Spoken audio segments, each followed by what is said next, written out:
Елімізде соңғы жылдары 23 сәуір ұлттық кітап күні ретінде кеңінен аталып өтуде. Бұл бастама мемлекет басшысының 3-ші құрылтайында көтерген ұсынысынан бастау алып, бүгінде көпшіліктің қолдауына ие болды.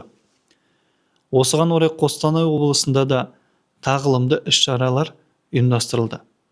Қазақстан мұсылмандары діни басқармасының облыстық өкілдігіне қарасты Ахмет Байтұрсынұлы атындағы кітапханада өткен жиынға дін қызметкерлері мен мешіт ұжымы қатысты. Шара барысында облыстың бас имамы Бектұрсын Қажы Уәлиев сөз сөйлеп, кітап оқудың маңызына ерекше тоқталды. Ол, кітаптың адам ой өрісін кеңейтіп, есте сақтау қабілетін арттырып, рухани дүниені байытатын негізгі құрал ретінде атап өтті. Сонымен қатар, бас имам әлем және қазақ әдебиетінде кеңінен қолданылатын қаламгерлер туралы мәліметтермен бөлісіп, кітаптың қоғамдағы рөліне назар аударды. Мұндай кездесулердің басты мақсаты кітап оқуға деген қызығушылықты арттырып, саналы ұрпақ тәрбиелеу екені айтылды.